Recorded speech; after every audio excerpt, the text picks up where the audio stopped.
नहीं है, दूसरा दिल्ली को लेकर भी जिस तरह से लगातार पिछले दिनों से चलता आ रहा है, उसको कैसे देखते हो और कितना समाधान हुआ? ऐसा है कि बहुत दिन से कई लोगों की इच्छा थी कि मैं आऊँ, और समय निकलते निकलते पहले कोविड था, फिर किसान आंदोलन था, तो मूवमेंट बड़ी रिस्ट्रिक्टेड थी, और अब थोड़ा खुला समय आया तो आया हूँ। और जहाँ तक आप पावर की बात कर रहे हैं, मैंने वहाँ भी ये बात कही, यहाँ भी कह रहा हूँ कि हमारे से बढ़िया परफॉर्मेंस किसी की भी नहीं है। अब से कोई 2 महीने पहले एक वीसी हो रही थी, वीडियो कॉन्फ्रेंस, क्योंकि कोरोना था, ये 4 महीने पहले की बात है। तो निर्मला सीतारमन फाइनेंस मिनिस्टर हैं, वो जुड़ी हुई थी, और सारे चीफ मिनिस्टर उनके साथ थे। हम मिनिस्टर नहीं थे, चीफ मिनिस्टर थे सब स्टेटों। निर्मला सीतारमन ने ये कहा कि आप I appreciate Haryana power performance and congratulate Haryana chief minister and government of Haryana, and even I will send a team from the central government to study and follow the Haryana's performance policy. Would request other chiefs also that they should send some their representative to Haryana to follow Haryana's policy for power. ये बहुत बड़ा complement था। नीति आयोग जो सबसे बड़ा financially infrastructure है, जैसे पहले प्लानिंग कमीशन कहते थे, स्टेट जब अपना बजट बना के लेके जाती है कि हम हरियाणा हम 2.5 लाख करोड़ खर्च करेंगे, तो हमें नीति आयोग 2.5 लाख करोड़ देता है। हम कितना खर्च करेंगे उतने, जैसे बैंक देता है उतना ही नीति आयोग पैसा देता है। नीति आयोग ने अपने कमेंट में ये कहा कि बड़ी स्टेट में सबसे जो बढ़िया परफॉर्मेंस है पूरे देश में, नंबर 2 पे हरियाणा जो है वो सबसे बढ़िया, बहुत फास्ट प्रोग्रेसिव स्टेट है, फास्ट ग्रोइंग स्टेट हरियाणा, ये उनके कमेंट है। तीसरा, मैं पावर डिपार्टमेंट की बात कर रहा हूँ। गुड़गांव से लेके मानेसर, पलवल, और इसके बाद रिवाड़ी और फरीदाबाद, ये सबसे बड़ा इंडस्ट्रियल हब है नॉर्दर्न एरिया में, जहाँ बिना पावर के ये पॉसिबल नहीं है। पूरे देश की 60% एक्सावेटर हम प्रोड्यूस कर रहे हैं। पूरे देश के जो क्रेन है वो 53% अकेला हरियाणा प्रोड्यूस कर रहा है। पूरे देश की कारें जो है वो 51% हरियाणा मैन्युफैक्चर कर रहा है। पूरे देश का जो ट्रैक्टर प्रोडक्शन है वो हमारी 47% है, और मोटरसाइकिल में हम 32% पूरे देश का मैन्युफैक्चर कर रहे हैं। ये बिना पावर के तो नहीं संभव। तो मैं ये समझता हूँ कि पावर की परफॉर्मेंस इससे बढ़िया नहीं हो सकती जो आज हरियाणा में चली है। हर साल दिल्ली से इंडस्ट्रीज बाहर आती है, हर साल दिल्ली से रेजिडेंशियल एरिया, क्योंकि दिल्ली तो जितना फैलना था फैल गई, अब वो लोग एनसीआर में जा रहे हैं। जैसे हर शहर में ये हो गया कि बाहर, हर शहर में बाहर, चाहे रोहतक है, चाहे आपका बहादुर है, बाहर फैलता जा रहा है, बाहर प्लाट आ गए, बाहर लोग बसने लगे, कॉलोनीज आ गई। कहीं अनऑथोराइज है या अथोराइज है, वो एक अलग विषय है। तो जितनी दिल्ली की बाहर आ रहे हैं, जितना डीएलएफ है, यूनिटेक है, उसके बाद आपका अंसल है, इसके बाद वाटिका है, भल्ला है, टीडीआई है, जितनी कंपनीज बाहर आ रही है उनके जो फ्लैट्स बन रहे हैं उसमें आप ये देखिए कि एक एक फ्लैट में 5-5 एसी चल रहे हैं। और एक डीएलएफ का आपने मॉल देखा होगा गुड़गांव, जो 5 एकड़ में है और 12 स्टोरी ऊंचा है, उसके एक के अंदर ही हजारों आपके एसी चल रहे हो। तो हमारे हर साल 2000-3000 मेगावाट कंजप्शन बढ़ती जा रही है, उसको भी हम मीट आउट करते हैं। इस क्राइसिस में 16 स्टेट में जो क्राइसिस है उसमें केवल हम है जो इस क्राइसिस से बाहर आ गए। पिछले 10 दिन से कोई कट नहीं लग रहा है। इंडस्ट्री में कभी कभार हमें कोई तकलीफ आती है तो हमें कट लगता है। चौधरी साहब, उदयपुर में कांग्रेस का जो चिंतन शिविर चल रहा है उसमें राहुल गांधी ने कहा कि जो दलित आवाज अपनी कांग्रेस पार्टी में उठा सकते हैं वो ना कि भाजपा में उठा सकते हैं। आरएसएस उस विचारधारा की इजाजत नहीं देता। क्या आप सहमत हैं? और चिंतन शिविर को कैसे देखते हैं चौधरी रणजीत सिंह चड्ढा? देखिए, जब कोई सेनापति जीतता है तो उसकी दुनिया प्रशंसा करती है। जब जूलियस सीजर जीत के गया तो सारा रोम इकट्ठा हो रहा था, उसे हाथों हाथ उसका सम्मान करता था। और जब नाजी हार के गया तो उसका पाकिस्तान में उसके अंडे फेंके जा रहे थे। ये चिंतन सवर ऐसा है कि बिना, वहाँ सरकार है इस करके वहाँ ये चले गए, वहाँ ये कर रहे हैं, बाकी कहीं जगह ही नहीं। आज सब जगह चिंतन सवर का जब उत्तर प्रदेश में प्रियंका गांधी सबसे बड़ी कंपेनर थी, और उसने कंपेन करा 425 सीट में, अगर 2 विधानसभा की सीट लेते हैं, रायबरेली अमेठी भी हाथ से निकल गई, तो फिर चिंतन सर में कोई दम तो है नहीं करने को। जब राजा जीत जाता है तो वो ये भी विश्लेषण करता है जीत के कारण क्या थे, और जब हार जाता है तो हार के कारण भी बताते हैं कि हार के कारण ये थे, हार के कारण बताए जा रहे हैं, वो रिकॉर्ड बनता जा रहा है, मिनट्स रिकॉर्ड हो रहे हैं। आज के आपके संबोधन में करीब आपने 5 बार शायद हुड्डा साहब को अपना मित्र बताया। तो आप उनको क्या मशवरा देना चाह रहे थे कि जिस तरह से पार्टी में वो लगातार प्रयास कर रहे, 4 कार्यकारिणी अध्यक्ष बने, एक अध्यक्ष बना, तो अभी भी वो उनका जो जो बताया जा रहा है कि वो मजबूत हैं, या फिर आप ये कहना चाह रहे थे कि उनको पार्टी छोड़कर बीजेपी में शामिल हो जाना चाहिए? क्या क्या मैं वो मशवरा ये देना कह रहा चाह हूँ, रहे इस पार्टी से बाहर निकल जाना चाहिए। देखिए, मैं गलत नहीं कह रहा। हैं? डीपी मिश्रा बाहर निकले, ब्रह्मानंद रेड्डी बाहर निकले, स्वर्ण सिंह बाहर निकले, कामराज बाहर निकले, जो चरण सिंह बाहर निकले, जो देवीलाल बाहर निकले, जो गजनलाल बाहर निकले, जो बंसीलाल बाहर निकले। हुड्डा साहब भी इस कांग्रेस में क्या करेंगे? मेरा कहना है तो आप मुझे तो बता। सभी तो वो फिर डाउन ही हुए नहीं पार्टी छोड़ने के बाद। नहीं, सब बने। जो चरण सिंह प्राइम मिनिस्टर बने, जो देवीलाल 2 बार चीफ मिनिस्टर बने, जो देवीलाल प्राइम मिनिस्टर तक बने। कौन कहता है डाउन है? कोई डाउन नहीं। यानी कि आपका कहने का मतलब ये है कि उन्हें अपनी पार्टी का गठन कर लेना है। जिस पार्टी में सम्मान नहीं मिले उस पार्टी को छोड़। मैं हुड्डा साहब की इस बात से इज्जत करता हूँ। तो कि सर जब आपने कहा कि एक मिनट में इनके सवाल का जवाब देता हूं। जब गवर्नर हाउस पे प्रदर्शन था, धरना था, तो हुड्डा साहब ने मना कर दिया कि मैं 10 साल चीफ मिनिस्टर रहा हूँ, मैं ये कर्नकों की तरह नीचे दरी बिछा के बैठने का काम मैं नहीं करता। तो मुझे, मेरे मन में इज्जत हुई उनके लिए। मैं बढ़िया कहा, एक आदमी को अपने आप को मेंटेन करना चाहिए।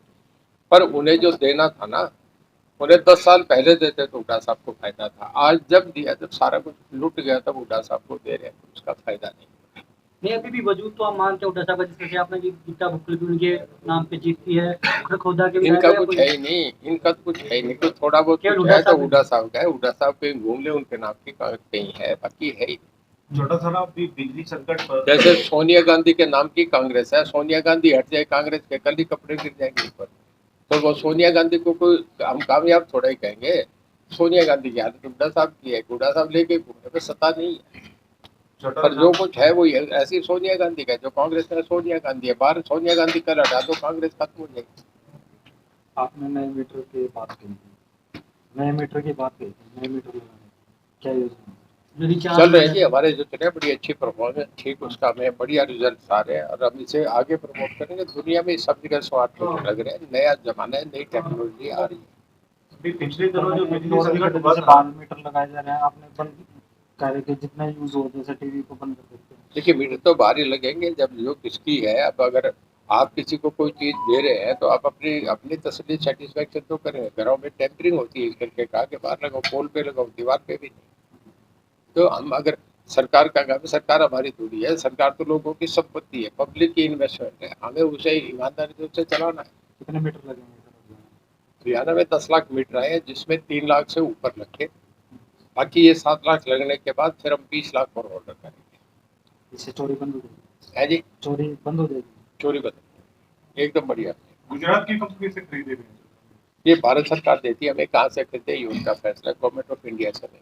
आपने कहा कि क्षेत्रीय पार्टियों का कोई वजूद नहीं रहेगा, इशारा इनेलो की तरफ किया आपने या जेजेपी की तरफ किया? मैंने जो जिनका खत्म हो गया उनका चर्चा करा था। आगे क्या मैंने कि नहीं, आपके विवेक की बात है। मैंने ये कहा था आपका सीपीएम खत्म हो गया, जो 32 साल था, जो अकाली दल था वो खत्म हो गया, मायावती है वो जीरो हो गई, तो खत्म होती जा रही। शरद पवार भी खत्म हो गए। जेजेपी भी क्षेत्रीय पार्टी है तो वो भी खत्म हो जाएगी। मैं नहीं कहता, ये तो आप देखें, जो कोई कहा जाता है, मैंने मेरे मुंह से जो कह रहा था वो कह दिया। अब आप अपना विश्लेषण क्या करें, ये आपका मामला है। बीजेपी 20 साल तक और राज्य के लिए ये प्राथमिकता के आधार पर आते हैं। इस बात से कहता हूँ कि लोग जब विपक्ष को वोट देते हैं तो वो ये देखते हैं आया विपक्ष सरकार बनाने की स्थिति में है कि नहीं है। जब नहीं हो तो फिर नहीं देते। देखिए, मैं गठबंधन का जो सरकार बनती है उसका एक विश्लेषण करता हूँ। हम कश्मीर से चले, सबसे पहले फारूक अब्दुल्ला आएंगे, वो कैप पहन के खड़े नजर आएंगे हिंदुस्तान में सबसे ऊपर। फिर उसके नीचे आ जाए तो फिर आसाम गण परिषद आएगी। फिर उसके नीचे जाए तो वो जो गोवा वहाँ की है, जो मिजोरम की पार्टी, वो नजर आएगी। फिर नीचे आ जाए तो फिर आपको वो इसकी कश्मीर पे पार्टी बनी है ना, भीम सिंह चलाते हैं, क्या नाम है उसका, पैंथर पार्टी। चलो, जो भी भीम सिंह चलाते हैं उनके एमएलए की बनते हैं, वो नजर आएंगे। फिर आएंगे तो झारखंड मुक्ति मोर्चा नजर आएगा आपका, आसाम ये नजर आएंगे जो बाल ठाकरे के बेटे हैं, उद्धव ठाकरे। उद्धव ठाकरे शिवसेना नजर आएगी, फिर नीचे जाएंगे टीडीसी नजर आएगी, फिर डीएमके, अनाडीएमके, बीजू जनता दल, फिर अखिलेश जी, फिर आपका केजरीवाल, फिर 50 पार्टियों का गठबंधन। अगर देश गिरेगा, देश 20 साल पीछे जाएगा, ये मेरा कहना है। तो लोग जब कोई फैसला करते हैं, हमारे शादी होती है ना, तो जब उसमें थाल लेके चलते हैं, एक थाल में दुल्हन के कपड़े होंगे, एक में सिंगोरे और वो चीनी के जो खोपरे वो होते हैं, एक थाल होता है जिसमें लड़की के जेवर होते हैं, जिसमें हरे और गुलाबी कागजों में। तो जब वो थाल उठाते हैं तो समझदार आदमी के हाथ में रहता है कि भाई थाल को ध्यान से उठा के चलो। तो जब लोग डेमोक्रेसी का थाल देंगे तो उस हाथ में देंगे जो देश संभाल के चलाए। शुक्ला जी, आप चौधरी साहब, अभी पिछले दिनों जो बिजली का संकट हुआ था, कांग्रेस का ये कहना था कि जब से बीजेपी की सरकार गवर्नमेंट में आई, एक भी पावर प्लांट उन्होंने नहीं लगाए हैं, इसके कारण भी बिजली संकट है। तो ऐसी क्या प्लानिंग है कि नए पावर प्लांट? देखिए, हम एक लगा रहे हैं 720 मेगावाट का, क्योंकि हमें जो बिजली से पावर बनती है, तब सोलर इतना बढ़ा नहीं था। अब जो सोलर हमारा आ रहा है, सोलर की हमें बिजली 2 रुपये 61 पैसे, 2 रुपये 60 पैसे मिल जाती है। अब हमें जो अडानी से मिली है 294, हमारे थर्मल का जो चलता है वो अडानी से क्या भाव मिली है सर? 294 प्लस टैक्स जो भी ऊपर देता है। हमारा थर्मल का 3.5 रुपये आता है, और हमें जो ये 3.5 हम लेते हैं, तो फिर इसका एक पॉल्यूशन का मामला जाता है कभी सेंटर। फिर अभी पीछे हमारे जब थर्मल में डीफुलराइजेशन करना था, तो उसके लिए हमें बाहर से कंपनी मंगानी थी। डीफुलराइजेशन में उसका वो ख़त्म करने के लिए, और जो आपका पॉल्यूशन है उसको ख़त्म करने के लिए, उसमें एक एक थर्मल में 700 800 करोड़ का खर्च था। तो वो डीफुलराइजेशन कहते हैं, उसमें वो सल्फर खत्म करने के लिए, वो डालने के लिए।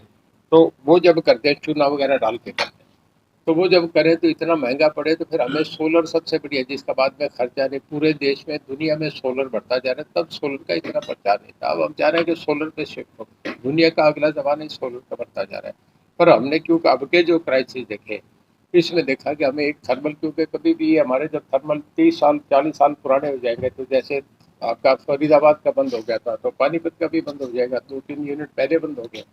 तो हमने एक नया यूनिट लगाने का फैसला करा, वो शायद मोस्ट प्रोबेबली हम यमुनानगर में लगाएंगे। सर वैसे इस क्राइसिस को आपने कंट्रोल कैसे किया? क्योंकि 10 दिन तक तो जो पैनिक सहा, और अब ठीक है कि देखिए, हमें कई बाधाएं आई। हमें सेंट्रल गवर्नमेंट से हमारे मुख्यमंत्री जी जब मिले, ऑनरेबल आर.के. सिंह, जो भारत सरकार में केंद्रीय मंत्री हैं, तो हमें 706 मेगावाट मिल गई थी। तो उन्होंने अपना एक्सप्लेन करा, हम एनसीआर में बॉर्डर पे हैं और सब करके यहाँ इंडस्ट्रीज है, गुड़गांव बहुत बड़ा सिटी बन गया, इंटरनेशनल सिटी है, तो हमें कुछ दें। हमें 706 मेगावाट दी थी। केजरीवाल जी ने जाके हाई कोर्ट में दिल्ली गवर्नमेंट की तरफ से स्टे के लिए अपील कर दी, तो उन्होंने कहा भी दिल्ली की बिजली हरियाणा को दी जा रही है, हालांकि नेशनल ग्रिड देती है, हमारा उससे कोई लेना देना नहीं। तो वो रोक दिया, हाई कोर्ट ने स्टे कर दिया। तो हमने फिर 500 मेगावाट अडानी से ले ली, जो हमें आगे। हमारा थर्मल जो था यहाँ, हमें इससे पानीपत के हमारे तीनों हमारी 100% प्रोडक्शन पे कर दी। हमारा यमुनानगर का 100% प्रोडक्शन है। हमारा जो खेदर का 1 यूनिट चल रहा है वो 100% प्रोडक्शन है। पहले 50-60 चला रहे थे, तो हमने इसे मीट आउट करा। अब हमें कुछ बिजली, क्योंकि आजकल सब पहले 12 रुपये थे, अब बिजली को 4 रुपये 6 रुपये, रात को 6 रुपये, दिन में 4 रुपये मिलती है। तो हमने बाजार से भी खरीदी। अगर 2000 करोड़ का प्रॉफिट है तो हमारा 300 करोड़ कम हो जाएगा प्रॉफिट। पर लोगों को तकलीफ, जो बच्चे सो रहे हैं घर में, आदमी औरतें सो रही है, बिजली की दिक्कत है। हमने पहले 3 दिन में कंट्रोल कर दिया। अभी बाकी स्टेटों में देखो, कल का आजकल उठा के देखो, पंजाब में 5 थर्मल बंद हो गए, हमारे वही थर्मल बंद है। उनकी 50% प्रोडक्शन, हमारी 100% प्रोडक्शन चली। हमने इस चैलेंज को बीट आउट किया, 3 दिन में कंट्रोल किया। सर आपने स्मार्ट मीटर की भी बात की थी, क्या कभी आपकी ये प्लानिंग भी रहेगी कि किसी एक जिले को रोल मॉडल बना दिया जाए कि प्रीपेड ही बिजली हम उसमें करेंगे?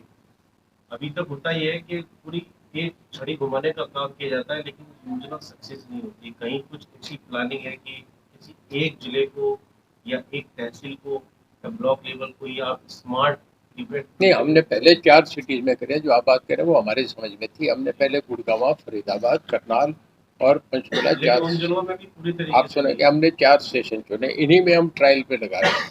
यहाँ इनके रिजल्ट अच्छे आ रहे हैं, अब हम इसको फैलाव करें। मंत्री जी, आपने किसान की बात की और किसान की आय दोगुनी करने की बात करी और उसमें आपने मछली पालन की बात की थी, आपने मशरूम की खेती भी की बात की थी। क्या कोई अलग से कोई जो सब्सिडी पॉलिसी है उसके अंदर कोई बदलाव किया जाएगा या बिजली दरों में कोई छूट का प्रावधान या कोई नई पॉलिसी किसान के लिए इस तरीके की आ पाएगी?